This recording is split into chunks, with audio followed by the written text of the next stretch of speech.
ہم کوشش کرتے ہیں کہ ہم صرف وہی کام کریں کہ جو لوگوں کے کمفرٹ زون میں جا کر ہم کام کرنا چاہتے ہیں. لوگوں میں بھی اکثریت یعنی کہ عامت الناس کی اکثریت لوگوں کی خواہشات پر خود بھی بدلتے ہیں، نعوذ باللہ، پھر اسلام کو بھی بدل دیتے ہیں کہ بھائی یہ معتزلہ وغیرہ ان کا تو کوئی وجود نہیں ہے، اب تو آپ جو ہے وہ کیا اس رد کرنے کے لیے ہمارے لیے وحی کے اندر کفایت نہیں ہے. نوجوان بولتے I want to learn debating, یعنی میں نے بس مناظراتی یہ جدال کیسے، حالانکہ اس کی شرعی کوئی بنیاد ہی نہیں ہے. کہیں کہ کدو کے اوپر جو ہے وہ اللہ لکھا ہوا میں نے دیکھا ہے، تو یہ اگر آپ اس کو اسلام کی حقانیت کی دلیل کے طور پر پیش کر رہے ہیں تو آپ اسلام کے جو ہے وہ نادان دوست ہیں. جیسے بولتے ہیں برادر آج کا ویری گڈ کویسچن ہے.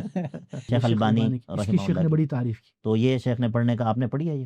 یہ میں نے نہیں پڑھی. کیوں نہیں پڑھی؟ انہی کے اصل میں آپ کی ماشاءاللہ شیخ لکھائی بھی ابن تیمیہ کے طرح کی ہے. لکھائی ایسی ہے مجھے خود پڑھنے مشکل ہو رہی ہے، سمجھ نہیں آ رہی کیا لکھا ہے. اگر کوئی بندہ کسی دوسرے پر قسم ڈال دے تو اب یہ اس کے لیے واجب ہے یا مستحب ہے؟ یہ کیا ہے؟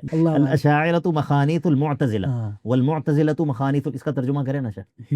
یہ میں ناقابل ترجمہ نہیں یعنی کہ آپ اس بارے میں استخارہ نہیں کریں گے کہ میں شادی کروں یا نہ کروں. اس بارے میں کریں کہ کون سی سے کروں کون سی سے نہیں کروں. کون سی سے یہ شیخ نے ایک بڑا دلچسپ واقعہ بیان کیا. بولتے ہیں میں جب بھی کوئی مثلا نکاح بڑھاتا ہوں، وہ رجسٹریشن پہ لکھنے تک میں اس کو کہتا ہوں یہ دعا یاد کر لو، اور وہ فوراً یاد بھی بولتے ہیں کیونکہ ابھی ضرورت ہے، حاجت بھی ہے، تو وہ اسی وقت وہ یاد کرتے ہیں. پڑھے لکھے کتے ہوں ان میں اور جو جاہل کتے ہوں ان میں کیا فرق ہے؟ یعنی کہ اس میں پڑھے لکھے کتوں کو کوئی فضیلت حاصل ہے یا نہیں؟ بتا رہا پتہ نہیں، یہ آپ نے ڈالنا ہی ڈال کی مرضی. اور کتاب التوحید سے اہل کلام، فلاسفہ، جہمیہ اور معطلہ کا رد کیا. تو یہ ردود کرتے رہتے تھے امام بخاری کا، اصحاب الردود میں سے تھے.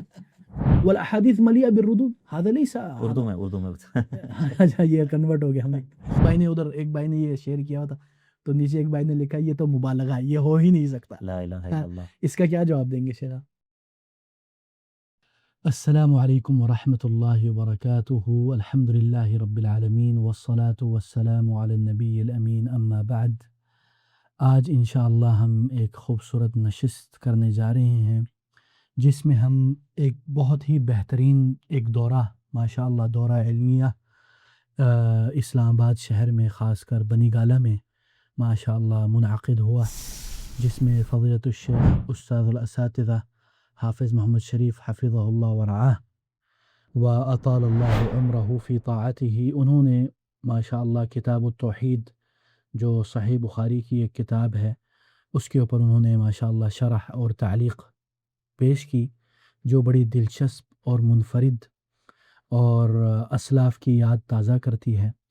تو اسی کے اوپر انشاءاللہ ہم ایک نشست کرنے جا رہے ہیں، اور میرے ساتھ موجود ہیں میرے پیارے بھائی حبیب سید عبداللہ طارق بھائی. کیا حال ہے عبداللہ بھائی؟ الحمدللہ. کیسی صحت ہے آپ کی؟ سب سے پہلی بات انشاءاللہ ہم اس پر کریں گے کہ اس طرح کی مجالس کی کیا اہمیت ہے اور اس کے کیا فوائد ہوتے ہیں بحیثیت طلبہ اور بحیثیت معاشرہ اور بحیثیت امت. کیا کہتے ہیں آپ اس بارے میں؟ بارک اللہ فیک. الحمدللہ والصلاة والسلام علی رسول اللہ. شیخ اس میں کوئی شک نہیں ہے کہ ہم 2 دن جو ہم نے اس دورے میں گزارے الحمدللہ وہ انتہائی مفید بھی تھے اور ایمان افروز بھی تھے. لا شک. علم کی مجالس میں شریک ہونا اس بندے کے لیے کہ جو اس بات کا شعور اپنے ذہن میں مستحضر رکھتا ہو کہ یہ عبادت ہے، اور من اجل العبادات، معمولی عبادت نہیں ہے بلکہ بہت عظیم عبادات میں سے ہے. اگر یہ شعور انسان کے ذہن میں موجود ہو تو ایسی کسی مجلس میں شریک ہونا، اور پھر جب وہ ہو بھی دورہ مکثفہ، یعنی کہ ایک انٹینسو کورس اس کو آپ کہتے ہیں، تو وہ پھر انسان کے شعور پر اس کا بہت زیادہ اثر ہوتا ہے، کیونکہ انسان مستقل ایک عبادت کے اندر ہوتا ہے. تو اس اعتبار سے یہ اس طرح کی جو مجالس ہیں، اس طرح کے جو دورہ جات ہیں، جن کا الحمدللہ ہمارے پاکستان میں ایک رواج شروع ہو گیا ہے، اور جس کا سارا جو یعنی کہ جو اجر و ثواب ہے انشاءاللہ ہمیں اللہ تعالیٰ سے امید ہے وہ ہمارے بھائی شیخ محب الرحیم حفظہ اللہ کو جاتا ہے، کہ جن کا ادارہ الوفا وہ اس نوعیت کے دورہ جات کو شروع کرنے میں ان کا جو ہے وہ اس میں سبق ہے ان کا. لا شک. اور انہوں نے اس کا آغاز کیا ہے، طرح ڈالی ہے. اللہ تعالیٰ ان کو جزائے خیر دے. آمین. تو اس کے فوائد شیخ کئی اعتبار سے ہیں. ایک تو یہ ایک بڑا مبارک اکٹھ ہوتا ہے جس طرح کہ آپ نے دیکھا 2 دن میں ہماری کئی ایسے بھائیوں سے، کئی ایسے علماء سے، مشائخ سے ملاقات ہو گئی کہ جن سے ویسے الگ الگ ملاقات ہونا جو ہے وہ شاید لا شک آج کے ممکن دور میں مشکل ہو. ہر بندے کی مشغولیت ہے، ہر بندے کی مصروفیت ہوتی ہے، تو اس اعتبار سے اس طرح کی جو مجالس ہیں یہ بہت مبارک ہوتی ہیں کہ اس طرح کی مجالس میں جو ہے وہ بہت سارے علماء، مشائخ، اساتذہ، طلباء وہ ایک جگہ پر اکٹھے ہو جاتے ہیں، تو یہ ملاقاتوں کے حوالے سے اور ایک دوسرے سے جو ہے وہ متعارف ہونے کے حوالے سے یہ اس طرح کی مجالس بہت اہم ہوتی ہیں.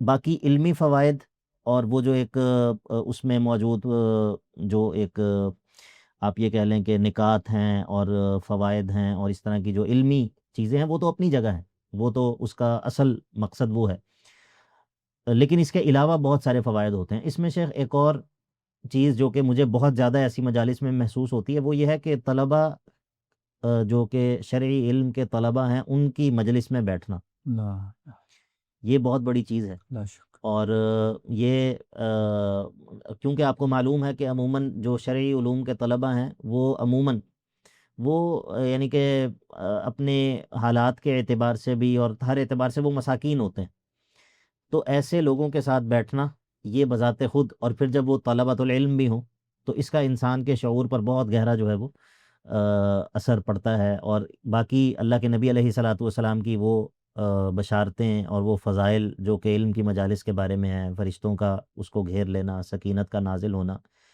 پہلے دن اس دورے میں حالانکہ ہم جو ہے وہ ٹینٹ میں جو ہے وہ اس کا انتظام کیا گیا تھا اور ہم وہاں پر بیٹھے ہوئے تھے، اور جب بیٹھنے سے پہلے یہ محسوس ہو رہا تھا، بلکہ میں شیخ حنین سے کہہ بھی رہا تھا، شیخ حنین حبیب کو، کہ یہاں پر جو ہے وہ آج پتہ چلے گا کہ شیخ آپ کہتے رہتے ہیں کہ لا یدرک العلم براحت الجسد، آج آپ کو پتہ چلے گا.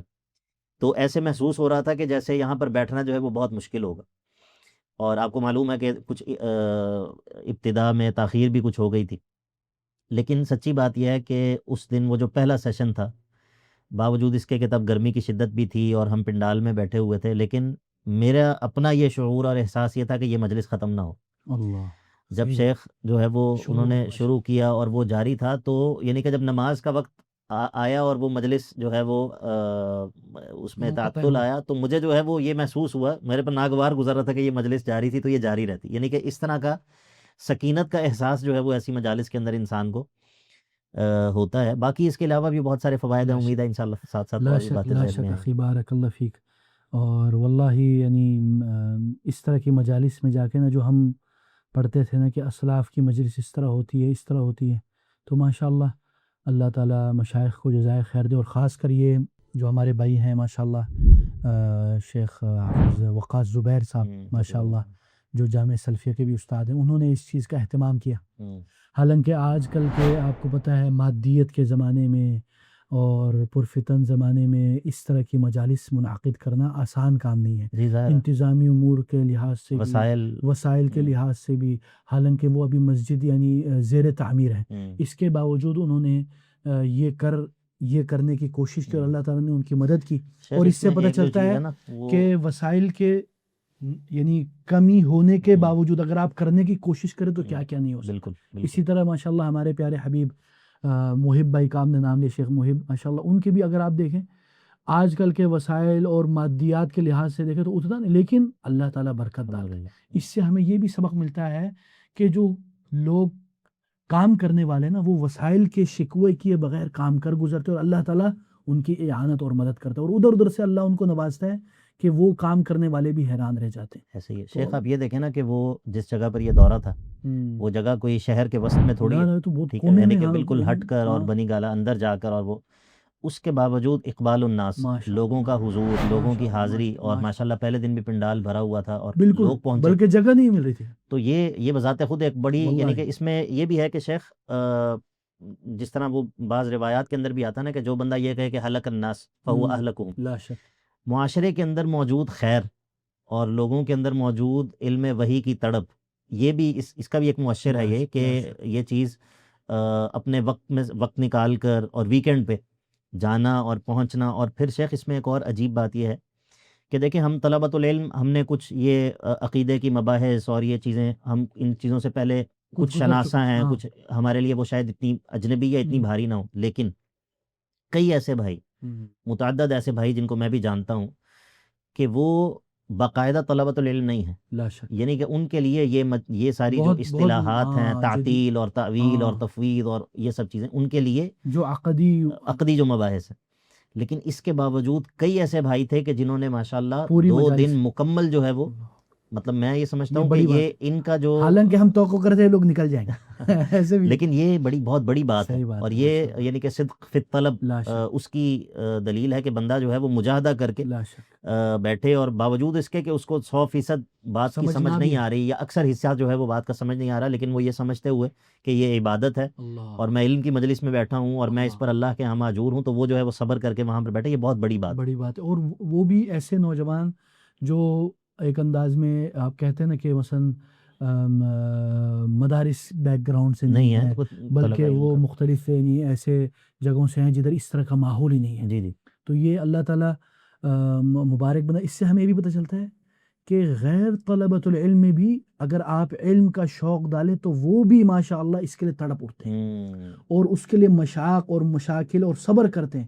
وہ بچے جو اے سی کے بغیر نہیں بیٹھتے تھے، وہ ادھر ماشاءاللہ 2 دن ماشاءاللہ پورے دن ادھر، اللہ کا شکر ہے اگلے دن تو موسم بڑا اچھا ہو گیا شام کے بعد، لیکن اس سے پہلے شدت گرمی تھی. اس کے باوجود میں نے دیکھا کئی نوجوان جن کا آپ نے ذکر کیا وہ پسینے میں شراربور تھے، لیکن انہوں نے صبر کیا. اللہ تعالیٰ ان کو جزائے خیر دے، اور اس سے ہمیں بھی ہمت ملتی ہے، ہمیں بھی حوصلہ ہوتا ہے کہ یار یہ جو ہم تھوڑا موڑا خیر کا کام کریں یہ جاری رکھنا چاہیے، نہ کہ ہم ایک دم اس کو بولے یار اس کو بند کر دو، یہ صحیح نہیں، اس کا کیا فائدہ.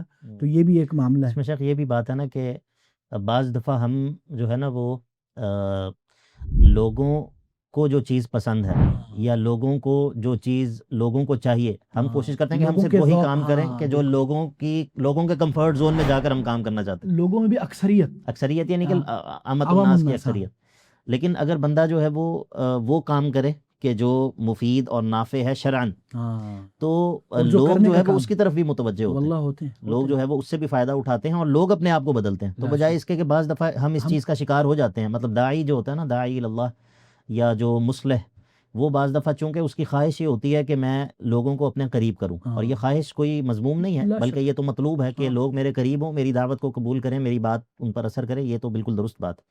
لیکن بعض دفعہ یہ خواہش جو ہوتی ہے نا، یہ پھسلا دیتی، یعنی کہ یہ اس کو لوگوں کے مطابق چلنے بدلنے پر مجبور کر دیتی ہے تاکہ لوگ میرے بدل جاتا ہے، لوگ نہیں بدلتے. ہاں بعض دفعہ یہ بھی وہ لوگوں کی خواہشات پر خود بھی بدلتا ہے، نعوذ باللہ، پھر اسلام کو بھی بدل دیتا ہے اور ان کو پلیٹ میں ڈال کے پیش کرتا ہے اور وہ جس طرح چاہیں. تو یہ بھی ایک مسئلہ ہے. تو اللہ تعالیٰ عافیت میں رکھے. تو ماشاء اللہ اللہ تعالیٰ اللہ تعالیٰ نے ہم لوگوں کو بھی توفیق دی کہ ہم جائیں ادھر بیٹھی. اللہ کی بڑی کرم نوازی ہے، اللہ کی قسم. اس طرح کے مجالس میں بیٹھنا یہ اللہ کی توفیق ربانی اور الہی میں سے. کئی لوگ ہیں جو ماشاء اللہ صاحب استطاعت بھی ہیں اور فراغت بھی ہے اور جا بھی سکتے، نہیں گئے. اللہ تعالیٰ نے ہم لوگوں کو توفیق دی جو طلبۃ العلم گئے. اللہ تعالیٰ ہمیں ہمارا یہ عمل قبول کرے اور ہمیں توفیق دے مزید. بلکہ یہ بھی اس مجلس کی ایک اور خاص بات کہ کئی طلبہ کراچی سے آئے، کئی طلبہ لاہور سے. اچھا ایک بھائی انہوں نے مجھے فون کیا. اچھا اس میں ایک اور مجھے ابھی ذہن میں بات آئی کہ ہم کبھی کبھی جو سوشل میڈیا پہ کچھ شیئر کرتے ہیں اس کو ہلکا لیتے ہیں، اور ہم کبھی کبھی کنجوسی سے بھی کام لیتے ہیں کہ یار خاص کر اگر مجالس علمیہ منعقد ہو رہی، ہم نہیں بولتے یار یہ دوسرے ادارے والوں کے، ہم اپنے ادارے نہیں. یار یہ کیا بات ہے، ہم سب کلنا فی صفینۃ واحدہ، ہم سب ایک ہی الحمدللہ بھائی ہیں. تو وہ بھائی نے بولا شیخ آپ نے ایک دن یہ اس مجلس کے یہ پوسٹر اپنے شیئر کیا تھا، تو میں نے وہ دیکھا اور اس کی وجہ سے میں پہلی بار آپ سے میں نے پوچھا کدھر ہے، تفصیلات پوچھی، اور میں پہلی بار الرحلہ فی طلب العلم کر کے میں لاہور سے ادھر آیا. تو میں نے بولا الحمدللہ. حالانکہ وہ آپ یہ بھی کہہ سکتے ہیں وہ پوسٹ شیئر کرتے ہیں اور میری کوئی امید نہیں تھی کہ کوئی وہ ہوگا. ایک انداز میں لاؤبالی پن میں چلو خیر ہے، میں ایسے کرتا رہتا ہوں. لیکن الحمدللہ اس سے پتہ چلتا ہے کہ ہمیں اس میں بھی کنجوسی سے کام نہیں چاہیے. ہم خاص کر طلبۃ العلم یا اہل الخیر یا جو ماشاءاللہ سوشل میڈیا استعمال کرتے ہیں، ہم اس میں کبھی کنجوسی کرتے ہیں. حالانکہ اہل باطل وہ اپنی ہر کسی کے ساتھ وہ نشر کرتے ہیں اعلانات، ہم لوگ یہ نہیں کرتے. ہم لوگوں کو اس میں یہ چاہیے کہ ہم لوگ بھی اپنے بھائیوں کے ساتھ تعاون کریں جو اس طرح کے خیر کے مجالس کرتے ہیں، کم از کم نشر کریں. اس میں کیا ہے، اس سے خیر. مجھے بھی ہمارے ایک دوست ہیں یہاں پر پڑھاتے ہیں ایک یونیورسٹی میں، میرے جامعہ کے کلاس فیلو ہیں احسن بھائی. مجھے انہوں نے یہ بات کہی کہ آپ نے یہ شیئر کیا تھا تو میں نے جو ہے وہ دیکھ کر تو مجھے یعنی کہ تعجب بھی ہوا. لیکن بعض دفعہ ہم لوگ جس زون میں رہ رہے ہوتے ہیں نا، ہم سمجھتے ہیں کہ سب لوگ اسی زون میں رہ رہے ہیں. بالکل مطلب اگر میرے تک یہ پیغام کئی لوگوں سے پہنچا ہے تو ان اس تک بھی مجلس کا، تو پہنچے. شاید ہر ایک تک پہنچا ہے. حالانکہ ایسی بات نہیں ہوتی. صحیح بات. بہت سارے لوگ ہوتے ہیں کہ شاید ان تک پیغام آپ ہی کے ذریعے پہنچنا ہوتا ہے، وہ آپ سے منسلک ہوتے ہیں. تو اسی لیے یہ بھی ایک اس میں بات ہے کہ ہمیں خیر کو نشر کرنے میں اس کو حقیر نہیں جاننا چاہیے. باقی شاید خاص اس دورے کے حوالے سے بھی کچھ، یعنی کہ ایک تو یہ تو عمومی بات آپ نے کی جی کہ جو مجالس علم ہیں یا اس طرح کے دورہ جات ہیں ان کے حوالے سے. شیخ یہ صحیح بخاری کی کتاب التوحید کا یہ جو دورہ تھا، اس کے حوالے سے آپ کیا، یعنی کہ آپ بتائیں تھوڑا، پھر ہم میرے ذہن میں شیخ 2-3 باتیں ہیں اس کے حوالے سے. ایک تو یہ ہے کہ جو اللہ تعالیٰ کی معرفت کا باب ہے، اللہ تعالیٰ کی معرفت کا باب جس کی بنیاد اللہ تعالیٰ کے اسماء اور صفات کا فہم ہے، یہ اس باب کے حوالے سے ہمارے یہاں پر ایک طرح سے استخفاف پایا جاتا ہے. ہلکا سمجھا جاتا ہے. اس کو ہلکا سمجھا جاتا ہے کہ بھئی یہ کون سی، یہ تو یہ مسائل تو یہ یہ تو اختلافات تو پرانے آج اختلافات کل ہیں. نہیں ہے. آپ جو ہے وہ مطلب بلکہ یہ بھی ہوتا ہے کہ اگر آپ کسی کو کہیں نا کہ یہ مطلب اگر آپ اس موضوع پر بات کریں، مثال کے طور پر اللہ تعالیٰ کے اسماء و صفات کے موضوع پر، لوگ کہتے ہیں بھئی یہ جدید جو فتنے ہیں آپ ان پر رد کریں، آپ الحاد پہ کیوں بات نہیں کرتے، الحاد پہ بات کریں، آپ لبرلزم آپ وغیرہ وغیرہ الی آخری. یہ صحیح بات ہے، ان پہ بھی بات کرنی چاہیے، لیکن وہ نہیں، میں جو بات کر رہا ہوں وہ یہ ہے استخفاف وہ کرتے ہیں، اس کا استخفاف ہوتا ہے. حالانکہ اگر بندہ اس بات کو سمجھ جائے اور اللہ تعالیٰ بندے کو اس بات کا فہم نصیب کر دے کہ کوئی بھی ایسا انحراف نہیں ہے، تمام کے تمام انحرافات چاہے وہ قدیم ہوں چاہے وہ جدید ہوں، چاہے ان کا تعلق وہ نبوت اور رسالت کے باب سے ہو، مثال کے طور پہ انکار حدیث وغیرہ، یا ان کا تعلق جو ہے وہ اصل اسلام جس طرح اللہ تعالیٰ کا انکار یا الحاد وغیرہ اس طرح کے مسائل ہوں، یا وہ جدید ازمز ہوں، یا کوئی بھی انحراف قدیم یا جدید انحراف، اس میں تمام گمراہیاں اپنی تمام اشکال کے ساتھ وہ آ جاتی ہیں. ان کی اصل اور بنیاد وہ اللہ تعالیٰ کی معرفت میں خلل ہوتا ہے. لا شک لا شک. ٹھیک ہے، مطلب مثال کے طور پر میں صرف ایک مثال ذکر کرتا ہوں کہ ایک بندہ جو ہے وہ حدیث کا انکار کرتا ہے، یا ایک بندہ جو ہے وہ اللہ کے نبی علیہ الصلاۃ والسلام کی سیرت پر اعتراض کرتا ہے بعض مخصوص واقعات پر، تو اس قول کا یا اس گمراہی کا جو نتیجہ نکلتا ہے وہ اللہ تعالیٰ کی ذات میں تان نکلتا ہے. یعنی کہ اگر اللہ رب العزت نے ایسے شخص کو منتخب کیا ہے نبوت اور رسالت کے لیے تو یہ کس کی ذات پر تان لازم آتا ہے. یا پھر اگر ایک بندہ سرے سے نبوت کا انکار کرتا ہے تو اس کا لازم یہ ہے کہ اگر وہ اللہ تعالیٰ کے وجود کو مانتا ہے تو اللہ تعالیٰ نے انسان کو تخلیق کیا، اس کی زندگی کے اسباب مہیا کیے، اور پانی کو نازل کرتا ہے آسمان سے تاکہ بندے کی زندگی جو ہے وہ چل سکے، دنیا کی زندگی. لیکن اللہ تعالیٰ نے نبوت اور رسالت کا سلسلہ جاری نہیں کیا اور کتابیں نازل نہیں کی، تو یہ کس کی ذات پر تان لازم آتا ہے. یعنی کہ یہ خلاصہ ہے کہ کوئی بھی انحراف وہ قدیم ہو یا جدید ہو، اس کی اصل اور بنیاد وہ اللہ تعالیٰ کے اسماء و صفات کا درست فہم ہے، یعنی کہ درست فہم نہ ہونا، اس میں خلل ہے. اور ہر انحراف کا جو علاج ہے وہ یعنی کہ علاج جذری، اس کی روٹ کاز، اس کا جو علاج ہے، یعنی کہ جب ہم اللہ تعالیٰ کے اسماء و صفات کے بارے میں بات کرتے ہیں کہ ان کا درست فہم ہو، تو یہ گویا کہ طبعاً یہ تمام انحرافات کا اس میں رد ہے. اچھا، اس کا یہ مطلب نہیں ہے کہ اگر کوئی بندہ الگ سے ان انحرافات کو ایڈریس کر رہا ہو تو یہ ضروری نہیں ہے. اس کا یہ مطلب ہرگز نہیں ہے. وہ اپنی اس کی اہمیت اور اس کی اپنی ضرورت ہے، اور وہ بقدر ضرورت اور بوقت ضرورت تمام انحرافات کو جو ہے وہ ایڈریس کرنا چاہیے. لیکن یہ سمجھنا کہ یہ جو کام ہے یہ تو اصل کرنے کا ہے، لیکن جو اصول العقیدہ ہیں وہ نہیں، وہ شاید یہ کوئی پرانے مباحث ہیں، یا یہ تو کوئی پرانا، یا یہ فرقہ واریت ہے، یا یہ تو کوئی پرانے مباحث ہیں. اب یہ بات بھی آپ نے شاید سنی ہو کبھی کہ بھئی یہ معتزلہ وغیرہ ان کا تو کوئی وجود نہیں ہے، اب تو آپ جو ہے وہ، حالانکہ ان کو پتہ نہیں ہے بیچارہ. یہ جتنے بھی جدید عقلانیین ہیں، چاہے وہ لبرلزم ہو، چاہے وہ جتنے بھی جو عقلانیین، یہ اعتزال کی جدید شکلیں ہیں. تو بہرحال یہ پہلی بات تو میرے ذہن میں یہ تھی کہ جو اللہ تعالیٰ کے اسماء و صفات کی معرفت، یعنی کہ یہ کتاب التوحید کا جو موضوع ہے، امام بخاری رحمہ اللہ نے جو کتاب التوحید قائم کی ہے، چونکہ یہ اس کا بنیادی مقصد جو ہے وہ کتاب التوحید کا اللہ تعالیٰ کے اسماء و صفات کا اس بات ہے، اسی لیے اس کے نام کے اندر بھی یہ موجود ہے کہ الرد علی الجہمیہ وغیرہم، القدریہ، یعنی کہ وغیرہم کے اندر باقی بھی فرق جو ہے وہ آگے. تو اس کا مطلب یہ ہے کہ اللہ تعالیٰ کے اسماء و صفات میں درست منہج کا اس بات کہ جس کے ذریعے انسان اللہ تعالیٰ کی درست معرفت اس کو حاصل ہو سکے، اور اس کے ضمن میں اس باب کے اندر جو انحرافات ہیں ان پر رد یہ مقصد شرعی بھی ہے، لا شک، اور یہ ایک طرح سے تمام انحرافات، وہ کی بنیاد دین ہے۔ کے جس بھی باب کے اندر انحرافات ہوں اس کا رد اور اس کو کاؤنٹر کرنے کا طریقہ یہ ہے کہ اس باب کو اس کو جو ہے وہ درست طور پہ سمجھایا جائے۔ دوسری بات شیخ وہ یہ ہے میرے ذہن میں، جو اس دورے کے بعد میرے ذہن میں جو کچھ خیالات تھے ان میں سے وہ یہ ہے کہ ایک تو یہ کہ جو کسی بھی باطل پر رد کرنا ہے، کسی بھی باطل پر رد کرنا، وہ کوئی جدید باطل ہو، وہ کوئی قدیم باطل ہو، کیا اس رد کرنے کے لیے ہمارے لیے وحی کے اندر کفایت نہیں ہے؟ لا شک، یعنی کہ کیا وحی کا علم، شرعی علوم، کیا یہ کوئی ایسا باطل بھی ہے کہ جس کو رد کرنے کے لیے اور جس کو ریفیوٹ کرنے کے لیے اور جس کو توڑنے کے لیے ہمارے لیے وحی ناکافی پڑ جائے؟ لا حول، یہ تو بڑی، ٹھیک ہے، یعنی کہ بعض لوگ یہ کہتے ہیں کہ جی اگر آپ نے فلاں باطل پر رد کرنا ہے تو اس کے لیے آپ کو فلاں فلاں فلاں علوم حاصل کرنے پڑیں گے۔ ٹھیک ہے، بندہ معرفت کے لیے یا جاننے کے لیے باقی چیزوں کو جان لینا یا ان پر مطلع ہونا، اس میں کوئی حرج نہیں ہے، لیکن یہ سمجھنا کہ آپ وحی میں وہ نہیں ہے اس کا جواب، اس وقت تک آپ فلاں باطل پر رد نہیں کر سکتے جب تک آپ نے فلاں علوم نہیں پڑھے۔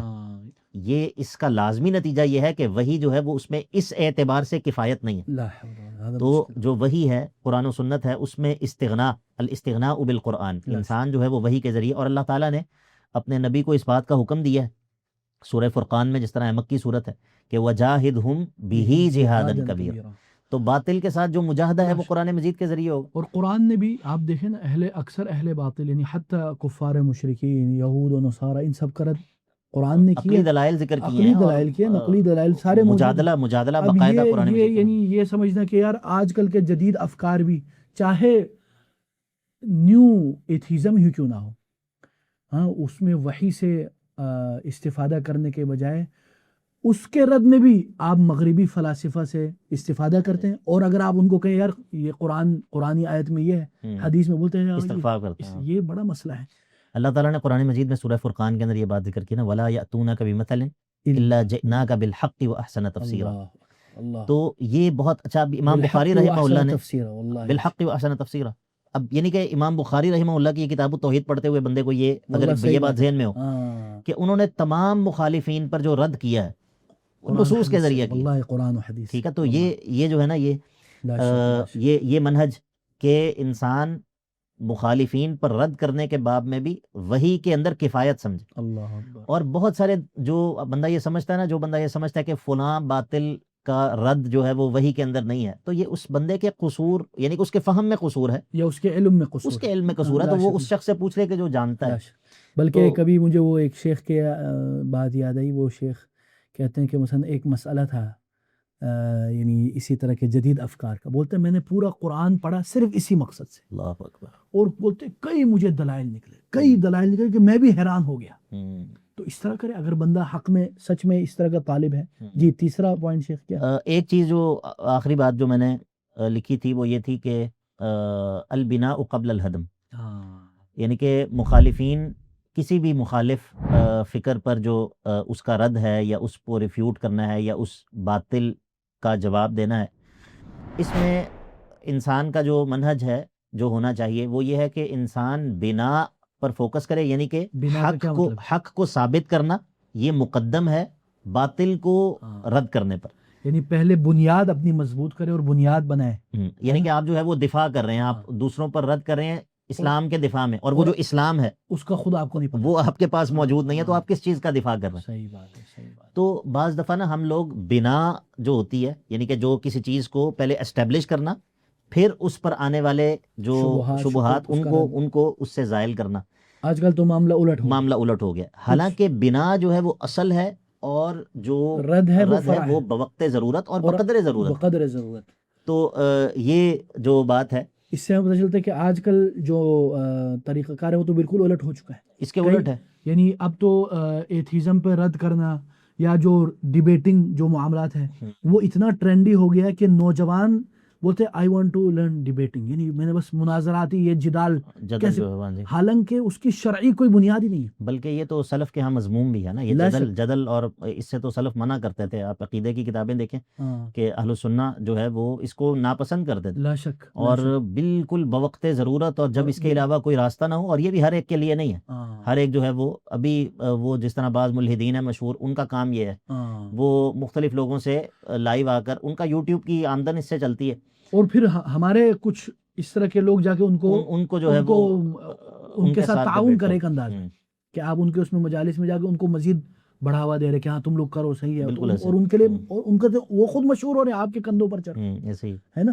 بلکہ اسی طرح یہ ایک اور مسئلہ جو ہے وہ کیا ہے، وہ یہ ہے کہ کئی اللہ معاف کرے جو ایتھیسٹ لوگ ہیں، ہاں وہ ان چیزوں کو نشر کرتے ہیں، اور اس سے الٹا فائدے کے نقصان زیادہ ہو جاتا ہے. اور بلکہ بعض دفعہ شیخ جو بندہ اسلام کا دفاع کرنے کے لیے جاتا ہے، وہ جس طرح بعض علماء نے کہا ہے نا کہ وہ بندہ جو ہے وہ تیراکی کے لیے کود جائے کہ جو تیرنا نہیں جانتا، صحیح بات ہے، ٹھیک ہے، یا وہ بندہ جو ہے وہ میدان معرکہ میں اتر جائے کہ جو تلوار چلانا نہیں جانتا، تو وہ الٹا بعض دفعہ بندہ ایسے دلائل پیش کرتا ہے، مطلب آپ کہیں کہ کدو کے اوپر جو ہے وہ اللہ لکھا ہوا میں نے دیکھا ہے، تو یہ اگر آپ اس کو اسلام کی حقانیت کی دلیل کے طور پر پیش کر رہے ہیں تو آپ اسلام کے جو ہے وہ نادان دوست ہیں، لا شک، ٹھیک ہے. تو اس طرح یہ بھی ہے. تو یہ کچھ بات جو میرے ذہن میں تھی. آپ بتائیے شیخ آپ کے. اچھا، اسی طرح میں ایک اور چیز کی طرف اشارہ کرنا چاہتا ہوں کہ جن کے مجلس میں ہم گئے تھے ان کا بھی تھوڑا مختصر تعارف ہاں ہونا بالکل، چاہیے. یہ تو ضروری ہاں، ہے. حافظ فضیلۃ الشیخ یعنی حافظ محمد شریف حفظہ اللہ ورعاہ، یعنی ان کے بارے میں کیونکہ ان کے کچھ کلپس سوشل، تو کئی جو عوام الناس ہے یا نوجوان ان کا پتہ ہی نہیں، کیونکہ دیکھیں شیخ صاحب پوری عمر انہوں نے لگا دی ہے طلبۃ العلم اور اساتذہ کو پڑھانے میں، اور ان کے جتنے بھی اکثر شاگرد بڑے بڑے کبار علماء ہیں. ہاں، تو ہم حافظ محمد شریف حفظہ اللہ کا تھوڑا سا تعارف اگر مختصر کرا دیں تو آپ کی ذرہ نوازی ہوگی. آپ کروانا سر. اچھا، دیکھیں حافظ صاحب کے بارے میں نے صاف بات ہے جتنا میں جانتا ہوں وہ یہ ہے کہ وہ ماشاءاللہ اوائل متخرجین میں سے ہیں جامعہ اسلامیہ کے، اور اسی طرح انہوں نے ادھر ان کے بارے میں ایک اور جو خاص بات یہ کہ ادھر کے انہوں نے بڑے کبار علماء سے پڑھا ہے.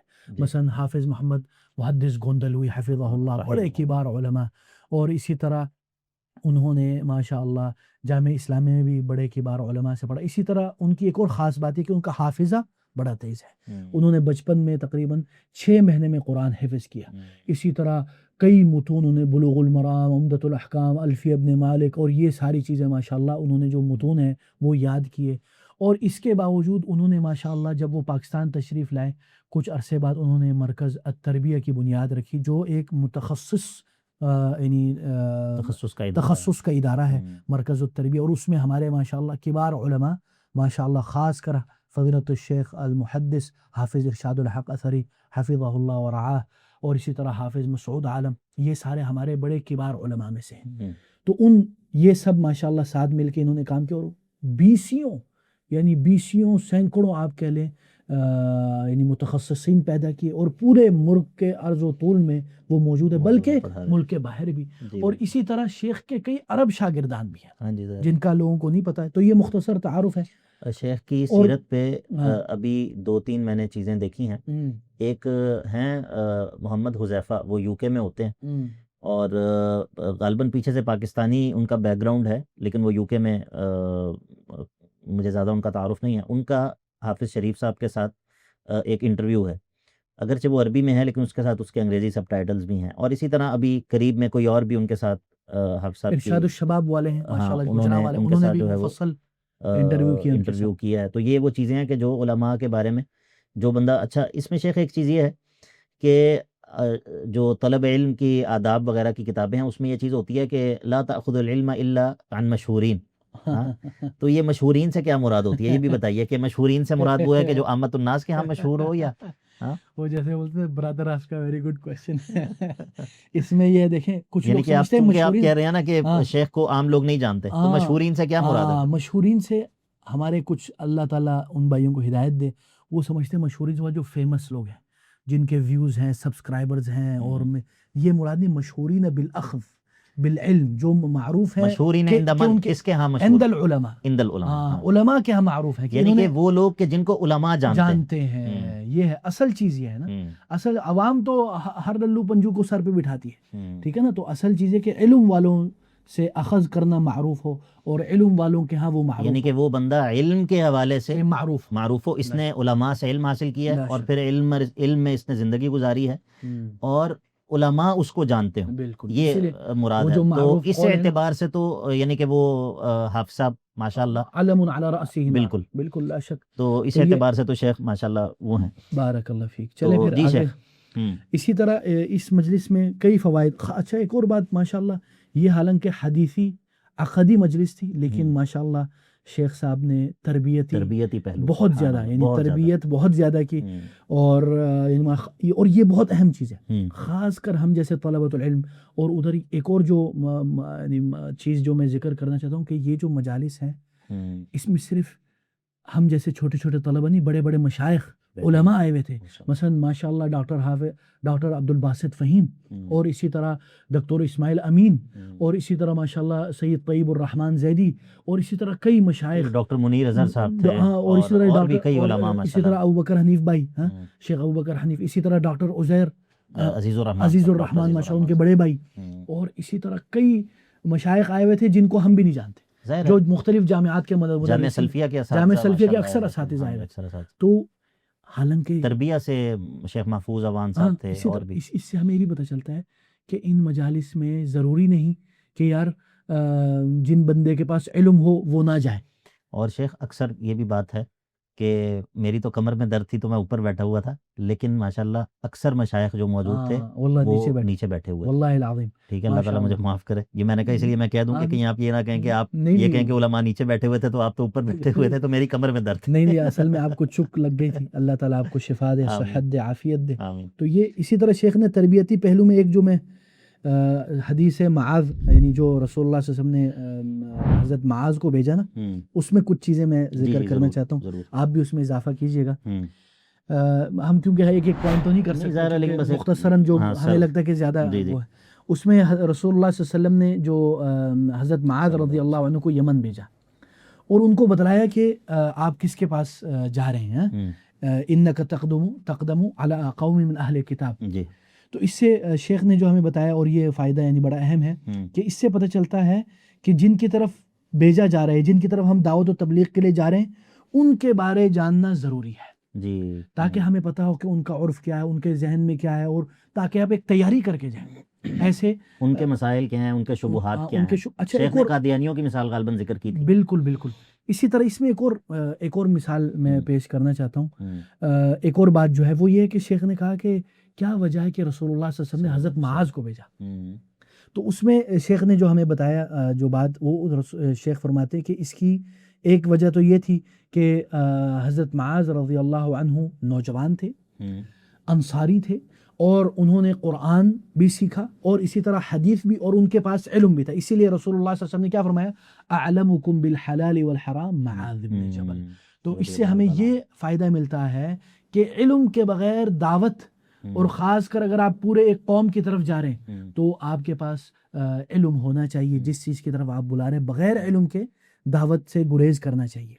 ٹھیک ہے، تو اس کے اوپر آپ کو اضافہ کرنا چاہیے. میں یہ اس حوالے سے شیخ نے یہ کہا تھا کہ یہ پوری جماعت بھیجنے کی ضرورت نہیں ہے دعوت کے لیے. یہ بھی انہوں نے اس طرف بھی اگر ایک بندہ جو ہے وہ ہو اور وہ عالم ہو تو کافی ہے. تو وہ، اور پھر اس میں شیخ نے یہ بھی ایک اہم بات ہے شیخ، اس حوالے سے آپ بھی ذکر کریے گا. میرے ذہن میں بھی ایک کتاب ہے، شیخ نے جو کتابیں تجویز کی ہیں اس میں شیخ نے جو ذکر کی ہے، الحدیث حجت فی نفسہ فی العقائد والاحکام، شیخ البانی رحمہ شیخ نے بڑی تعریف کی. تو یہ شیخ نے پڑھنے کا، آپ نے پڑھی ہے یہ میں نے نہیں پڑھی. کیوں نہیں پڑھی؟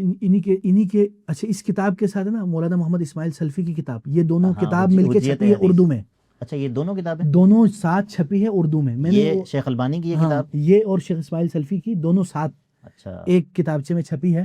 تو مولانا اسماعیل سلفی والی میں نے پڑھی، یہ میں نے نہیں پڑھی، صاف بات ہے. لیکن اس کے بعد میرا جب شیخ نے ترغیب دیا ہے نا، میری نیت بن گئی کہ یہ میں نے پڑھنی پڑے. انشاءاللہ مل کے پڑھیں انشاءاللہ. اچھا دوسری جو شیخ نے کتاب جس طرف توجہ دلائی وہ کیا، توحید خالص شیخ بدیع الدین.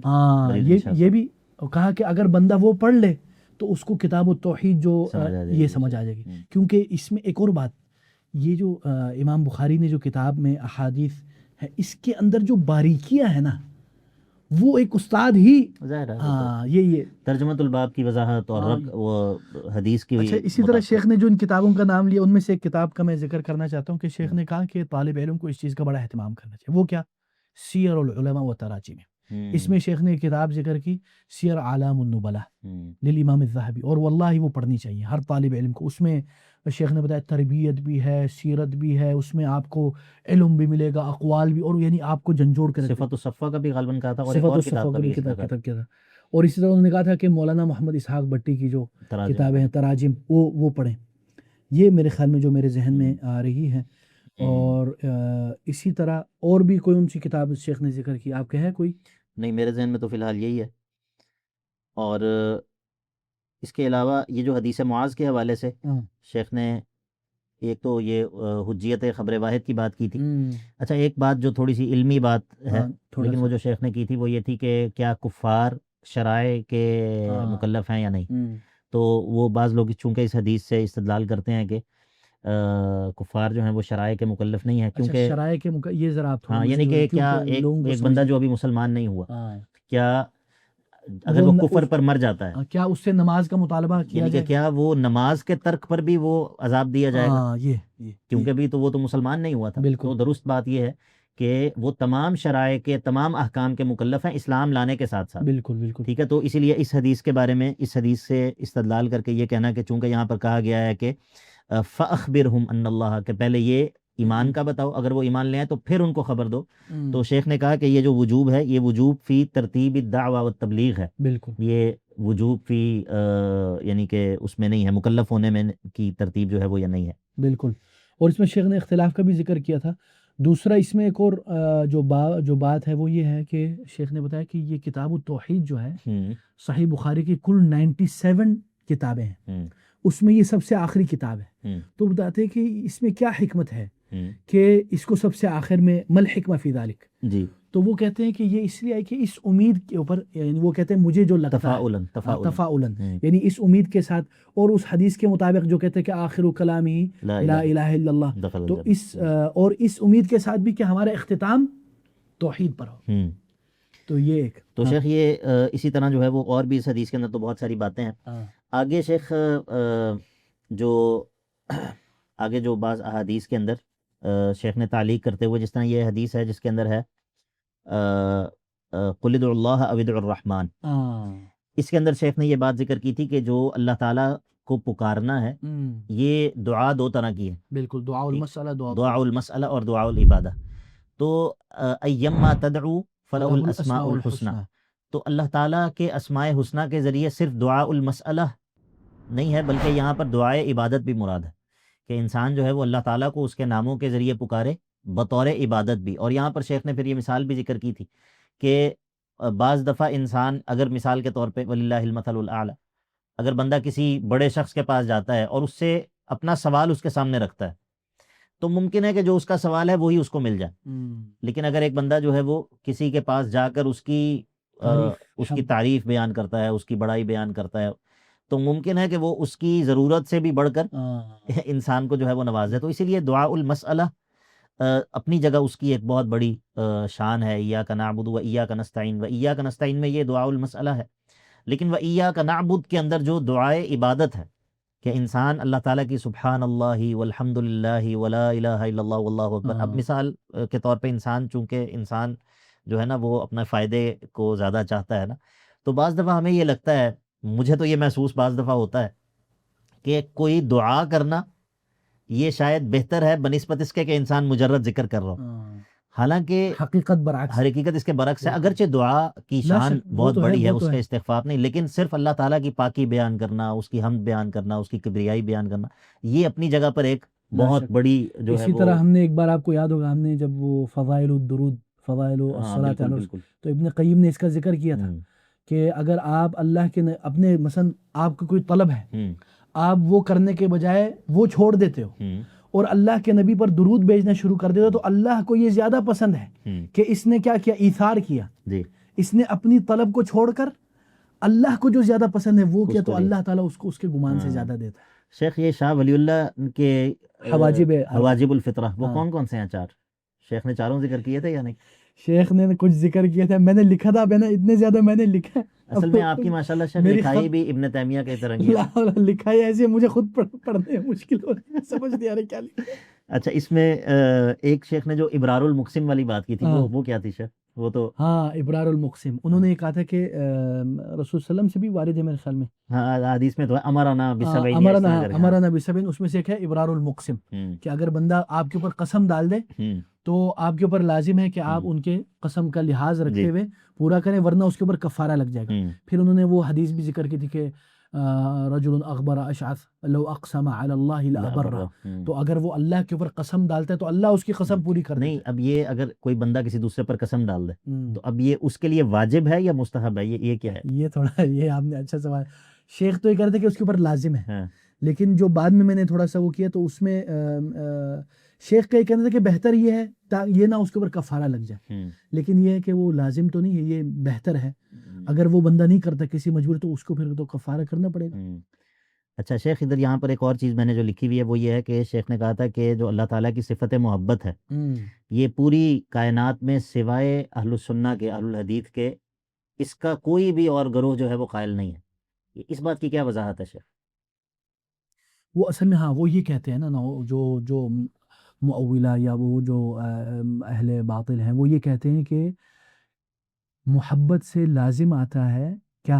دل کی نرمی، ہاں رقت و قلب، تو اس لیے وہ اس کو اللہ سے وہ کرتے ہیں، منتفی کرتے ہیں، اللہ تعالیٰ کے لیے صفت محبت کو نہیں مانتے، وہ کہتے ہیں یہ ارادت الخیر والانعام، تو ہم یہ کہتے ہیں کہ نہیں، کما یلیق بجلالہ و جمالہ، جی اللہ کے شان کے مطابق۔ اس میں ہم دیکھیں اس میں کئی ایسی باتیں ہیں جو بڑی خالص علمی اور دقت یعنی ذہن اور دقیق ہے، ہم اس کا اس لیے ذکر کرنا بھی چاہتے ہیں اور نہ کریں تو اشارتاً کچھ بعض چیزیں جو ہے وہ اگر ذکر ہو جائیں تو کوئی حرج نہیں ہے، بالکل۔ اچھا اس میں شیخ ایک اور جو چیز ہے وہ یہ ہے کہ جو اللہ تعالیٰ کا علم غیب ہے اور ایک ہے کسی کو غیب کی اخبار عن بعض الغیب اور صفت علم الغیب، اس میں بھی شیخ نے کافی تفصیل کی تھی تاکہ اس بات کی وضاحت ہو سکے کہ اللہ تعالیٰ کا جو علم غیب ہے، جو صفت علم غیب ہے وہ اللہ تعالیٰ نے کسی کو نہیں دی، وہ اللہ تعالیٰ کے ساتھ خاص ہے، لیکن بعض غیب کی چیزوں کے بارے میں خبر دے دینا اس سے یہ لازم نہیں آتا کہ اللہ تعالیٰ نے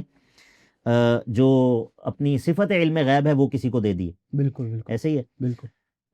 اور شیخ طواغیت اربعہ کی بھی کوئی بات کر لیں، کیا طواغیت اربعہ جو ابن قیم رحمہ اللہ نے ذکر کیے ہیں الصواعق میں، مختصر الصواعق میں، جی کہ وہ چیزیں کہ جن کے ذریعے یہ جو اہل الباطل ہیں وہ قرآن مجید کی نصوص کو معطل کرتے ہیں یا قرآن مجید کی نصوص سے، وحی کی نصوص سے جان چھڑواتے ہیں، اور یہ جو چاروں بنیادیں ہیں یہ گمراہی کے بہت بڑے بڑے 4 دروازے ہیں، بالکل۔ تو وہ طواغیت اربعہ جو ہیں ان میں سے پہلی چیز یہ تھی کہ الادلۃ العقلیہ قطعیۃ اور والنصوص والنیہ، بالکل، کہ جو عقلی دلائل ہیں وہ قطعی دلائل ہیں اور جو ضنی، وہ باقی جو نقلی دلائل ہیں ہاں وہ ضنی۔ اچھا شیخ یہ دیکھیے کہ جو متکلمین ہیں، یعنی کہ ہم جہمیہ کو چھوڑ دیں اور جو یعنی کہ اہل اعتزال ہیں ان کو آپ چھوڑ دیں، جو متکلمین ہیں جو یعنی کہ اقرب الناس الی السنہ، یعنی کہ ان کے مقابلے میں، جہمیہ کے مقابلے من ناحیہ، وہ جن صفات کا اس بات کرتے ہیں وہ اس بات بھی نقل کی بنیاد پر نہیں کرتے، مطلب صفت ارادہ ہے یا صفت علم ہے یا صفت سمع اور بصر ہے، وہ ان صفات کا اس بات بھی وہ عقل کی بنیاد پر کر رہے ہوتے ہیں، وہ نص کی بنیاد پر نہیں کر رہے ہوتے۔ صحیح بات۔ تو یہ پہلا طاغوت یہ تھا، اور دوسرا یہ تھا کہ اسی لیے ابن تیمیہ نے کہا نا ان کو القول فی بعض الصفات کالقول فی الاخر، فی جمیع، اگر تم وہ ثابت کرتے ہو تو یہ بھی ثابت، بالکل۔ دوسرا جو ہے وہ یہ ہے کہ ظواہر النصوص فی باب الاسماء والصفات تدل علی الکفر، کہ اگر ہم نصوص کا ظاہر جو ہے وہ مان لیں گے تو یہ تو کفر لازم آئے گا اس سے، یعنی کہ اگر آپ نے یہ کہہ دیا کہ مثال کے طور پہ بل یداہ مبسوطتان، اگر آپ نے اس کو مان لیا تو یہ تو کفر لازم آئے گا، یعنی کہ نصوص کا ظاہر جو ہے وہ کفر، وہ اس کو ماننے سے کفر لازم آتا ہے۔ اور تیسرا یہ تھا طاغوت المجاز، کہ ہر چیز کو یہ کہہ دینا کہ یہ کیا ہے، یعنی وہ کہتے تھے آیات و صفات یہ ساری مجاز میں ہے، یہ ساری مجاز ہیں۔ اور چوتھی یہ ہے کہ خبر الواحد لا يفيد العلم والیقین، نہیں اذا تعارض العقل والنقل، نہیں۔ اچھا یہ دیکھیے، یہ میں نے اصل میں نکالے نا ابن قیم کے قول نکالے۔ اچھا یہاں پر جو بہرحال میں نے جو لکھا ہوا ہے وہ یہ ہے کہ وہ سب سے پہلے یہ جو ابھی آپ بتا رہے ہیں نا یہ پہلے والے میں داخل ہے، اچھا الادلہ الظنیہ، ہاں یہ اس میں داخل ہے۔ تو جو سب سے آخری وہ یہ ہے کہ اذا تعارض العقل ونصوص الوحی اخذنا بالعقل ولم نلتفت الى الوحی. فهذه ابن قیم کا میں لفظ پڑھنا چاہتا ہوں، بڑا اہم ہے.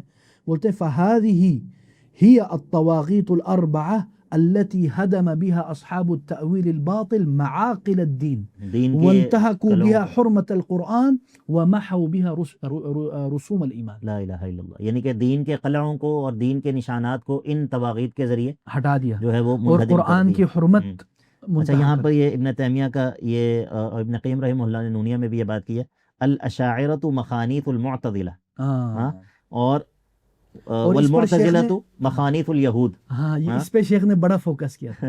پورے درس میں کم از کم سب سے زیادہ جو لفظ تکرار ہوا ہے نا وہ یہ لفظ ہے میرے خیال میں. اللہ الاشاعرۃ مخانیث المعتزلہ والمعتزلۃ مخانیث، اس کا ترجمہ کرے نا شیخ؟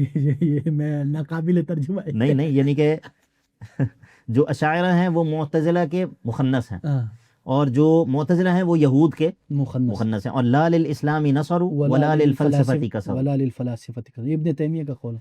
اچھا اسی طرح شیخ اور کیا بات تھی شیخ؟ آپ بھی اسی طرح انہوں نے پھر وہ وحدت الوجود پہ بھی بڑی بات کی تھی کہ نعوذ باللہ، یعنی انہوں نے پھر جو علو اللہ کی بات کرے تھے تو اس میں انہوں نے بتایا کہ خبیث نہیں بولا کہ سبحان ربی الاسفل. لا الہ الا اللہ. ہاں یعنی کچھ ایسے بھی خبثاء ہوتے ہیں جو اللہ کے وجود کے اوپر، یعنی اللہ کے علو، یعنی اللہ تعالیٰ اپنے عرش پر مستوی ہے، آسمان میں ہے، اس کا انکار کرتے. اس کے اوپر بھی شیخ نے بڑی اچھی گفتگو کی. اچھا آگے یہاں پر شیخ ایک استخارے والی حدیث کے اندر شیخ نے یہ بات کی تھی کہ استخاری والی جو حدیث ہے اس میں ہے کہ کان رسول اللہ صلی اللہ علیہ وسلم یعلم اصحابہ الاستخارۃ فی الامور کلھا. تو یہ الامور کلھا سے کون سے امور مراد؟ ہاں انہوں نے کہا اس سے نہ تو واجبات مراد ہے نہ مستحبات، بلکہ اس میں وہ مراد ہے جو مباحات ہیں، اور حرام بھی اس میں سے خارج ہے. یہی کہا تھا نا، وہ امور مباحہ جو جن کا انجام جو ہے وہ خیر یا شر ہو سکتا ہے. یعنی کہ آپ اس بارے میں استخارہ نہیں کریں گے کہ میں شادی کروں یا نہ کروں، اس بارے میں کریں کہ کون سی سے کروں کون سی سے نہیں کروں. کون سی سے. اچھا سیدنا ابو ہریرہ رضی اللہ عنہ کے حوالے سے شیخ نے جو کیا بات کی تھی، ہاں سیدنا ابو ہریرہ اور ان کی والدہ کے حوالے سے، ہاں انہوں نے یہ کہا کہ مطلب آپ جب یہ پڑھیں، جب بھی حضرت ابو ہریرہ کا ذکر آئے تو آپ کہیں رحم اللہ ابو ہریرہ و امہ. اس سے کیا ہوگا کہ آپ کو بھی حضرت ابو ہریرہ کی دعا یعنی پڑے گی. وہ کیسے؟ وہ حضرت ابو ہریرہ نے یہ دعا کی تھی کہ اللہم ارحم من دعا لی ولی امی بالرحمہ، اے اللہ اس کے اوپر رحمت بھیج دے جو میرے اور میری امی کے لیے دعائے رحمت کرتا ہے. تو جب شیخ نے یہ بات کی تو اس کے بعد ہمارے پیارے بھائی حافظ محمد زیدی بھائی جو ہے انہوں نے قرات، انہوں نے ایک دم یہ کیا نا، تو شیخ بڑے خوش ہو گئے. یہ بھی بڑی مہارت ہے، یہ بڑی بات ہے. شیخ نے ان کو دعائیں دی، بڑی دعائیں دی واللہ. یعنی میں اس دعاؤں پر بڑا رشک کر رہا تھا. ماشاءاللہ اللہ تعالیٰ ان کو جزائے خیر. شیخ یہ احادیث کے اندر یہ آتا ہے کہ ان للہ 99 اسما 100 الا واحدہ من احصاها دخل الجنہ. یہ ہم لوگ عام بچپن میں ہم نے بھی اللہ تعالیٰ کے 100 نام یاد کیے اور اسکول میں سناتے بھی تھے، هو اللہ الذی لا الہ الا. بلکہ جب کوئی مہمان آتا تھا اسکول میں تو وہ مجھے بلا لیتے تھے سنانے کے لیے. تو یہ من احصاها دخل الجنہ، جو اللہ تعالیٰ کے 100 نام یاد کر لے وہ جنت میں داخل ہو جائے گا. من احصاها کا کیا مطلب ہے؟ احسنت. من احصاها کا مطلب یہ ہے ایک تو اس کو یاد کرنا جو اصل میں ہے. اچھا اس میں بھی ایک مسئلہ ہے، شیخ نے بتایا جو ہمارے ہاں مروج ہے قرآن کے شروع میں یا جو یعنی لوگ یاد کرتے ہیں مساجد میں لکھے جاتے ہیں، مساجد، وہ صحیح نہیں ہے. یعنی کہ وہ نام، اس میں کئی ایسے نام ہیں جو اللہ کے نام نہیں ہیں. ٹھیک ہے، تو یہ یاد کرنا. اور دوسرا شیخ نے بتایا کہ سارے جو صحیح نام جو ہیں وہ آپ قرآن و حدیث سے لیں گے، یعنی توقیفیہ ہے، ہاں اجتہادی نہیں ہے اللہ کے نام اخذ کرنا. دوسرا انہوں نے بتایا کہ جو سب سے بہترین کتاب ہے اس معاملے جدھر آپ کو وہ شیخ ابن عثیمین کی کتاب القواعد المثلیٰ، اس میں انہوں نے اکٹھے کر اور یہ کتاب سب سے بہترین ہے ماشاءاللہ. یہ ہر طالب علم کو پڑھنی چاہیے. دوسری بات کیا ہے کہ الفہم، آپ کو ان ناموں کے معانی سمجھ میں آئے، اور تیسرا آپ اس کے اوپر عمل کریں، اس کا جو مقتضا. اور چوتھا یہ ہے کہ آپ اس سے دعا کریں اللہ تعالیٰ سے. یعنی کہ ان ناموں کے ذریعے یہ شیخ عبدالرزاق بدر کی جو کتاب ہے اس میں بھی انہوں نے ہر نام کے ساتھ جڑی ہوئی عبودیت اس کو ذکر کیا. بالکل. اچھا شیخ ایک اور بات یہ ہے کہ اس پہ یہ جو عبدالرزاق البدر کی کتاب کا کیا نام، فقہ الادعیہ والاذکار، فقہ اسماء اللہ. اچھا وہ یہ جو دعا ہے بسم اللہ اللہم جنبنا الشیطان، اس کا یہ اولاد کی نیکی میں کیا اثر ہے؟ اللہ شیخ نے اس پر بڑا اہتمام کیا کیونکہ سارے نوجوان ہیں. شیخ بولتے کہ میرا شیخ نے ایک بڑا دلچسپ واقعہ بیان کیا. بولتے ہیں میں جب بھی کوئی مثلا نکاح خواتین کی پڑھاتا ہوں مسجد بڑھاتا ہوں تو نکاح وہ رجسٹریشن پہ لکھنے تک میں اس کو کہتا ہوں یہ دعا یاد کر لو، اور وہ فوراً یاد بھی وہ کرتا یاد بھی بولتے ہیں کیونکہ ابھی ضرورت ہے، حاجت بھی ہے، تو وہ اسی وقت وہ یاد کرتے ہیں بسم اللہ اللہم جنبنا وجنب الشیطان مما رزقتنا.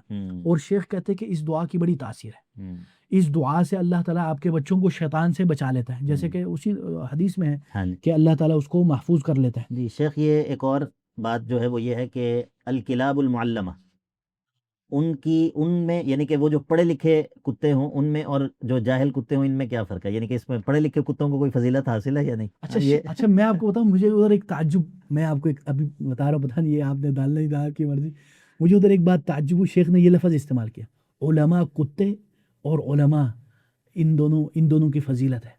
تو میں نے بولا شیخ علماء کتے کیوں پڑھ رہے ہیں؟ یہ کہہ رہے کہ پڑھے یعنی ٹرین. آپ نے حدیث نہیں پڑھی ہوگی نا؟ نہیں میں نے پڑھا معلمہ، شیخ نے ادھر ہی سے لیا، میں نہیں سمجھ گیا، لیکن میں یہ سمجھتا کہ تھوڑا سا یہ بات غالباً ابن قیم رحمہ اللہ نے کہی ہے. اچھا یہ بات جو ہے نا علماء یعنی کہ جو علم ایک ایسی چیز ہے کہ اس کی وجہ سے وہ کتے کے جن کو سکھایا گیا ہے ان کے شکار میں اور وہ جن کو سکھایا نہیں گیا ان میں بھی جو ہے وہ فرق.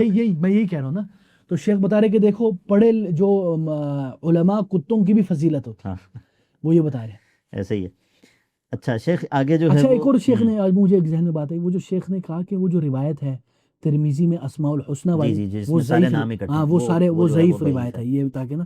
تو وہ یہ ایک اور بات جو شیخ نے ایک اور جو اہم بات کہی کہ مساجد میں قرآن یا کچھ اور دیواروں پر لگانا صحیح نہیں، کیونکہ رسول صلی اللہ علیہ وسلم سے نہ یہ ثابت ہے نہ صحابہ سے ثابت ہے. دوسرا وہ کہتے ہیں کہ قرآن خوبصورتی کے لیے نہیں ہے، اس کو لٹکانے کے لیے نہیں لایا، اس کو پڑھنے اور اس کے اوپر عمل کرنے. اور اسی طرح مثلا آیت الکرسی لٹکانا یا اس طرح کی چیزیں کرنا، تو وہ یہ کہتے ہیں کہ یہ نہیں کرنا چاہیے. اچھا شیخ اب ایک تھوڑی سی علمی بات ہے، وہ یہ ہے کہ جو منکری الصفات ہیں، جو صفات کے باب میں گمراہ لوگ ہیں، وہ سب سے پہلے تشبیہ کرتے ہیں، پھر تعطیل کرتے ہیں، پھر ان کے سامنے دو راستے ہوتے ہیں، تفویض یا تعویل. اس کی تھوڑی سی اگر آپ وضاحت کر دیں. اچھا دیکھیں اس کا مطلب یہ ہے، اولاً یہ سمجھ لیں کہ تشبیہ کا کیا مطلب ہے. تشبیہ کا مطلب یہ ہے کہ نعوذ باللہ کوئی بندہ یہ کہتا ہے کہ کیا بولتے ہیں اللہ کا ہاتھ اس طرح کا ہے، یعنی اس کی وہ پیش کرتا ہے، تشبیہ کرتا ہے. تعطیل کا مطلب ہے اس کو بالکل ہی کہنا کہ نعوذ باللہ جیسے کہ کچھ معطلہ کہتے ہیں اللہ نہ اوپر ہے نہ نیچے ہے نہ دائیں نہ بائیں نہ اندر ہے نہ باہر ہے. تو اسی لیے ابن تیمیہ نے کیا کہا المعطلہ یعبدون عدما او صنما، اس طرح کے شیخ نے ذکر کیا تھا. المعطلہ یعبدون عدما عدما والمشبہ یعبد صنما، یہ ذکر کیا تھا. اسی طرح تفویض کا کیا مطلب ہے؟ اچھا یہ بھی ایک بڑا اہم ہے. تفویض کا کیا مطلب ہے کہ معنی کو یا کیفیت کو، اس میں دو چیزیں ہیں، تفویض الکیفیہ اور تفویض المعنی. یعنی معنی کو کسی اور کے، یہ کہنا کہ معنی اللہ تعالیٰ جانتا ہے، یہ کہنا کیفیت اللہ تعالیٰ جانتا ہے. تو شیخ نے کہا کہ ہم لوگ اہل السنہ مفوضۃ الکیفیہ، ہم کیفیت کی تفویض کرتے ہیں کہ کیفیت اللہ تعالیٰ جانتا ہے. الکیف مجہول والایمان به واجب، جیسے امام مالک. اور لیکن معنی جو ہے وہ معنی ہم تفویض نہیں کرتے، معنی جانتے ہیں، معنی معلوم، الید معلوم ہے لیکن لا شک الید تختلف عن ید اخرى بغیر تکییف ولا تمثیل ولا تعطیل ولا تأویل. کا کیا مطلب ہے شیخ؟ پھر آپ اس میں مزید آپ ڈال دیجیے گا. تأویل کا مطلب یہ ہے کہ جو اصل معنی ہے لفظ کا اس سے ہٹ کر ایک ثانوی معنی اخذ کرنا جس کی کوئی دلیل نہیں ہے. مثال کے طور پر ہم کہتے ہیں کہ اللہ تعالیٰ کا ہاتھ ہے کما یلیق بجلالہ، جیسے کہ اللہ تعالیٰ کے شان کے مطابق ہے، جیسے کہ قرآن نے کہا اور احادیث میں موجود ہے، ہم یہ کہتے ہیں. تو تعویل باطل کرنے والے کیا کہتے ہیں؟ بولتے ہیں نہیں، ہم یہ نہیں کہتے، ہم یہ بولتے ہیں کہ نعمتہ ہو، اللہ تعالیٰ نے نعمت کی، وہ ید کی تعویل کرتے ہیں. ٹھیک ہے. اچھا اس میں ایک اور مسئلہ ہم صفات میں یہ قاعدہ یاد رکھ لیں کہ کل ما اثبتہ اللہ ورسولہ نثبتہ، ہر وہ چیز، ہر وہ صفت جو اللہ اور اللہ کے رسول نے ثابت کر دی قرآن یا حدیث میں، ہم اس کو ثابت کرتے ہیں اللہ کے لیے. اور وَكُلُّ مَا نَفَاهُ اللَّهُ وَرَسُولُهُ نُنْفِي، اور ہر وہ صفت جس کے اللہ یا اللہ کے رسول نے نفی کی ہے کہ یہ اللہ کے لیے نہیں ہے، ہم اس کی نفی کرتے ہیں. وَكُلُّ مَا سَكَتَ عَنْهُ اللَّهُ وَرَسُولُهُ نَسْكُتُ، یہی ہے نا شیخ؟ ایسے ہر وہ صفت جس کے بارے میں اللہ نے کچھ نہیں کہا یا اللہ کے رسول نے، ہم بھی کچھ نہیں کہیں گے. نقف حیث وقفوا، یہ ہوگی پہلی بات. دوسری بات آپ نے کہا 4 مرحلے ہیں، تشبیہ، تعطیل، تفویض یا تأویل، اسی لیے وہ کہا انہوں نے کل مؤول اولا شبہ ثم عطل ثم فوض ثم اول، یہ شیخ نے ذکر کیا تھا، اس کے بارے میں آپ بتائیں۔ شیخ اس میں یہی ہے کہ وہ بندہ جو کہ تعطیل کی طرف جاتا ہے ہاں وہ تعطیل کی طرف اسی وقت جاتا ہے جب وہ پہلے اس کے ذہن میں تشبیہ ہوتی ہے، احسن، تو جب وہ ذہن میں تشبیہ تھی تو وہ تعطیل کی طرف گیا، تو وہ جو ذہن میں تشبیہ ہے یعنی اس کا مطلب ہے کہ تعطیل سے پہلے مرحلہ تشبیہ کا ہے، تو پہلے وہ تشبیہ دیتا ہے، پھر وہ تشبیہ سے بچنے کے لیے اس کی تعطیل کر دیتا ہے، صفت سے خالی کر دیتا ہے۔ لیکن اب مسئلہ آ گیا، مسئلہ یہ ہے کہ لفظ تو وہاں پر موجود ہے، مطلب لفظ تو وہاں پر موجود ہے، اب اس لفظ سے کیسے جان چھوڑا ہے؟ پھر تو اب اس کے سامنے وہ کہتا ہے کہ یا تو میں یہ کہوں گا کہ نہیں اس کا معنی اللہ ہی جانتا ہے، مجھے معنی پتہ نہیں، یہ تفویض ہے، اور اگر وہ اس کے معنی کو اصل معنی سے پھیر دے، وہ کہے کہ جی ید سے مراد قدرت ہے، ٹھیک ہے، تو یہ مثال کے طور پر تو یہ جو ہے وہ تعویل ہے۔ لا شک لا شک۔ اور دوسرا یہ ہے کہ دیکھیں امام بخاری نے کتاب التوحید میں اللہ تعالیٰ کی اسماء و صفات قرآن اور حدیث سے ثابت کیے، کوئی اپنی فلسفیانہ بات یا کوئی اس طرح نہیں، یہ یعنی یہ اصل طریقہ ہے سلف کا، نصوص وحیین سے استنباط کرنا، باطل کا رد بھی کرنا اور ثابت۔ اور دوسرا جو شیخ نے ایک اور جو اہم بات ہے، توحید میں اثبات بھی ہے اور نفی بھی ہے، ٹھیک ہے، لیس کمثلہ شیء وہو السمیع البصیر، ٹھیک ہے۔ اور اسی طرح ایک اور شیخ نے ایک بات جو مجھے بھی یاد آئی، یہ توحید کے بارے میں وہ بولتے کہ کچھ لوگ بولتے یہ جو توحید ہے یہ تو قرآن و حدیث میں نہیں ہے، تو انہوں نے کہا ان کو یہ دلیل دے دیں۔ سب سے پہلی چیز حدیث معاذ میں جو ہے، نہیں اس سے پہلے قرآن کی دلیل، وما خلقت الجن والانس الا لیعبدون، حضرت ابن عباس سے صحیح سند سے ثابت ہے الا لیوحدون، یہ پہلی دلیل ہوگی۔ دوسری دلیل یہ والی کہ رسول اللہ صلی اللہ علیہ وسلم نے حضرت معاذ کو جب بھیجا تو کیا کہا، فَلْيَكُنْ أَوَّلَ مَا تَدْعُوهُمْ إِلَىٰ أَن يُوَحِّدُوا اللَّهَ، کہ اللہ کی توحید، ٹھیک ہے۔ تو شیخ یہ بس آخری کچھ باتیں کرتے ہیں، نماز کا بھی وقت ہو گیا۔ ایک تو یہ کہ جو سیدنا خبیب رضی اللہ عنہ کا قصہ ہے، جو ان کی شہادت کا قصہ ہے، بڑا ایک دلدوز قسم کا قصہ ہے، خبیب انصاری رضی اللہ تعالیٰ عنہ کا، اس میں انہوں نے پورا جو ان کا واقعہ ہے تو اس میں یہ ہے کہ انہوں نے جب ان کو پتا تھا کہ اب ان لوگوں نے مجھے شہید کر دینا ہے تو انہوں نے اس طرح جو ہے وہ ان سے لیا، اور تو اس میں شیخ نے یہ کہا تھا کہ استحباب الاستحداد قبل مظنۃ الموت، یعنی کہ انسان کو جب یہ اندیشہ ہو کہ مجھے موت آ جائے گی، یا انسان کسی ایسی جگہ پر جا رہا ہو کہ جس میں خطرہ ہو یا سفر ہو یا مرض ہو مثال کے طور پہ، تو مستحب یہ ہے کہ انسان اپنے آپ کو باطنی طور پر تو صاف رکھے ہی، لیکن ظاہری طور پر بھی اپنی طہارت وغیرہ کا بندوبست وہ کر لے، تاکہ اگر اللہ تعالیٰ سے اس کی ملاقات ہو تو وہ طہارت کی حالت میں اور پاکی کی حالت میں ملاقات ہو۔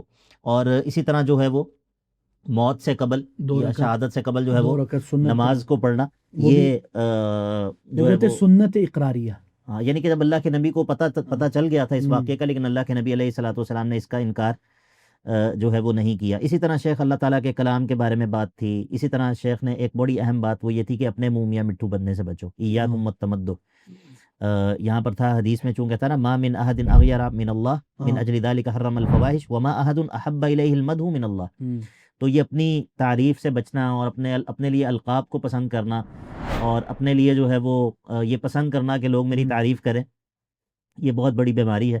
تو انسان کے نفس کو اچھا تو لگتا ہے، لیکن یہ ہے کہ اللہ تعالیٰ اس سے ہمیں بچا لے۔ اسی طرح شیخ نے یہ بات بھی کہی کہ امام بخاری رحمہ اللہ نے اس امت کے عقائد کا صحیح بخاری میں دفاع کیا، کتاب الایمان سے مرجیہ کا، اور کتاب المناقب سے روافظ کا، اور کتاب التوحید سے اہل کلام فلاسفہ جہمیہ اور معطلہ کا رد کیا۔ تو یہ ردود کرتے رہتے تھے امام بخاری کا، اصحاب الردود میں سے تھے۔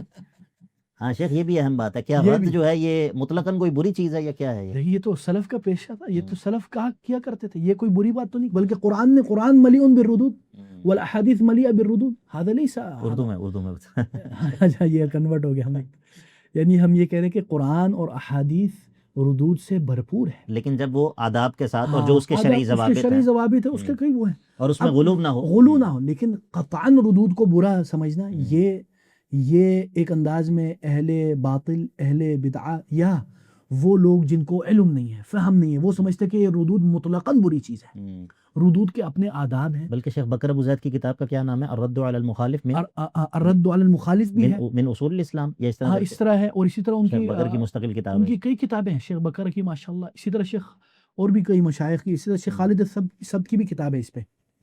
تو یہ سمجھنا کہ ردود ہی، لیکن یہ ایک اور مسئلہ ہے کہ ردود ہی کو اپنا شیوا بنا، یہ ایک انسان یعنی اس کا تشخص ہی ہے، وہ معروف ہی اسی پہ کہ یہ صاحب الرد ہے. بلکہ پھر اس کے اندر انسان کے اندر نا ایک یہ چیز پیدا ہو جاتی ہے تتبع السقطات، نہیں تتبع السقطات، یعنی کہ وہ پھر ہر ایک کی تلاش کرتا ہے، ٹو میں لگا رہتا ہے. یہ جو ہے وہ اس میں، یعنی کہ اس میں جو اعتدال ہے نا، کہ ایک تو یہ کہ مجرداً رد کو یہ سمجھنا کہ بس جو کوئی جو مرضی کرتا رہے، انسان جو ہے وہ شیطان اخرس بن جائے، یہ بھی غلط ہے. اور اس باب میں جو ایک غلوب ہے، تو یعنی افراد و تفرید سے اس باب میں، ورنہ جو ہے وہ اصلاً ردود جو ہے وہ یہ ہمارے دین کا حصہ ہے، اور اس سے جو ہے وہ انسان کو اتنا زیادہ اوفینڈ بھی نہیں ہو جانا چاہیے. صحیح بات ہے. تو بلکہ دین کی حفاظت شیخ اسی کے ذریعے ہوتی ہے، لا شک دین کی حفاظت دین اسی کے ذریعے محفوظ ہے. یہ دیکھیں، ہم اہل اسلام اگر اپنے اسلام کی دفاع نہ کریں تو اسلام کیسے محفوظ رہے گا؟ دوسری بات، اگر ہم دفاع کرتے ہیں تو کیا اہل باطل خاموش ہے؟ اہل باطل اپنے باطل کو نشر کرنے میں بھی اور اس کے لیے اہل اسلام پر رد کرنے میں بھی کوئی کسر نہیں چھوڑتے. بالکل ایسے ہی. لیکن ہم لوگ احساس کمتری اور مغلوبیت اور مرعوبیت میں کیا کرتے ہیں؟ ہم ان کے لیے معذرت خواہانہ رویہ اختیار کرتے ہیں. اچھا، اسی طرح شیخ نے ایک بڑا دلچسپ واقعہ ذکر کیا اپنے استاد حافظ عبد المنان نور پوری کے بارے میں. وہ کہتے ہیں شیخ حافظ محمد شریف صاحب کہ جب کھانے کا وقفہ ہوتا تھا تو عموماً اساتذہ حضرات کھانا کھا لیتے تھے، لیکن حافظ عبد المنان نور پوری رحمہ اللہ کھانا نہیں کھاتے تھے، بلکہ اپنے کمرے میں چلے جاتے تھے اور فارغ رہتے تھے.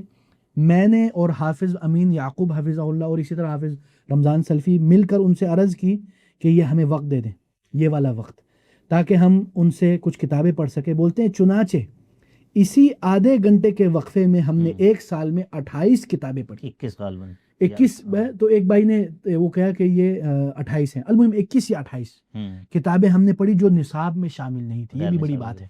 ہاں، اس سے ہمیں اسی طرح انہوں نے حافظ اپنے استاد حافظ محمد محدث گوندلوی کا بتایا کہ وہ 50 سال تک تکبیرہ تحریمہ پہلی تکبیرہ ان سے نہیں چھوٹی، تکبیرہ اولا.